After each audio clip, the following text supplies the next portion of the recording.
Hoje nossa aula será sobre história em quadrinhos.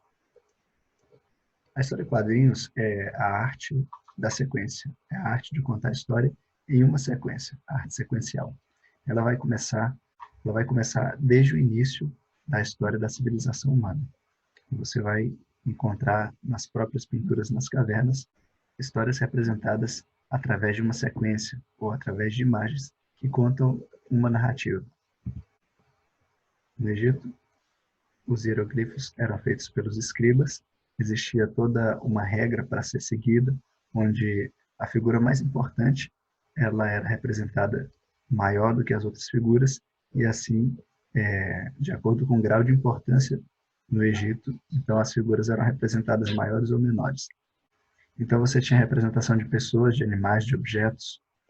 E uma regra interessante que havia nesses escritos era, por exemplo, das pessoas serem representadas com o tronco de frente, braços, pernas e cabeça de lado. A arte sequencial, ela pode ser feita através de imagens mais fala, como a gente pode ver nesse exemplo aqui. Também podemos encontrar arte sequencial sem fala, apenas com figuras, como nós podemos ver a história em quadrinho do Cebolinha e do Cascão. Ela representa muito bem a origem da história em quadrinho, onde a história era simplesmente representada por meio das imagens.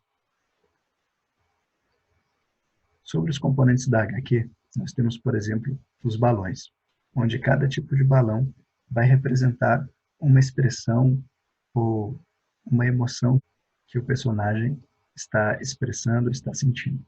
Então, no primeiro exemplo, nós temos aí um balão comum, um balão normal, que é um balão de fala, onde quando o personagem fala, você vai representar essa fala dentro desse balão comum. O segundo balão, ele está tracejado, ou seja, significa que o personagem está falando, mas ele está sussurrando, falando bem baixinho.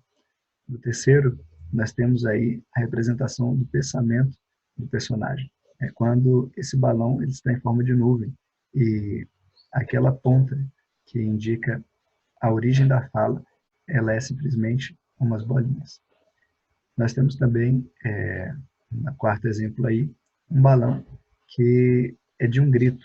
Quando o personagem grita, você vê aí, essas pontas significam que o personagem está gritando.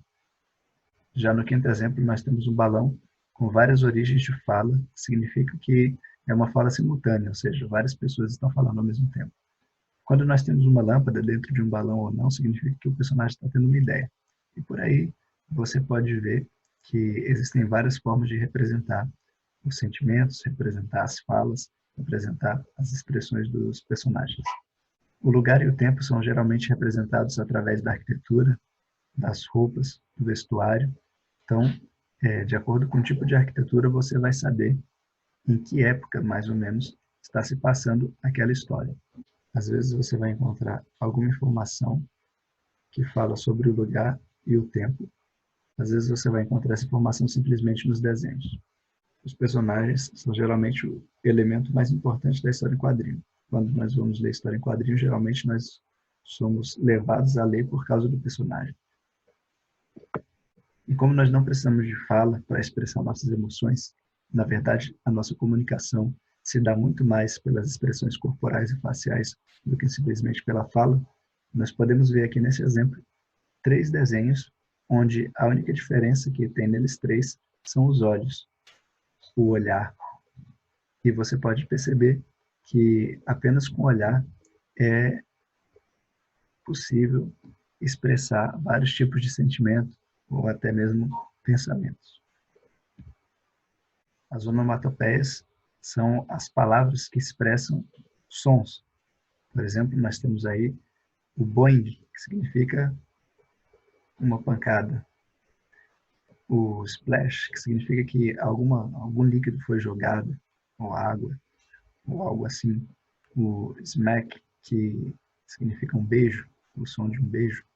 E por aí vai. O crack, que é quando quebra alguma coisa. O kabum, quando explode alguma coisa. Quando engole alguma coisa, quando está engolindo.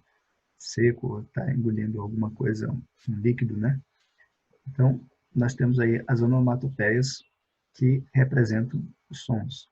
Agora nós vamos falar sobre 3 artistas importantes nas histórias em quadrinhos. Primeiro é o Stan Lee, que é o criador de vários personagens que, inclusive, foram para o cinema: Homem-Aranha, Quarteto Fantástico, X-Men, Hulk, Homem de Ferro, Homem-Formiga e por aí vai. Uma lista muito grande de personagens. Temos também no Brasil o Ziraldo, que é autor do Menino Maluquinho, e o Maurício de Souza, que é autor da Turma da Mônica. Então, essa foi a nossa aula de hoje. Um grande abraço e até a próxima.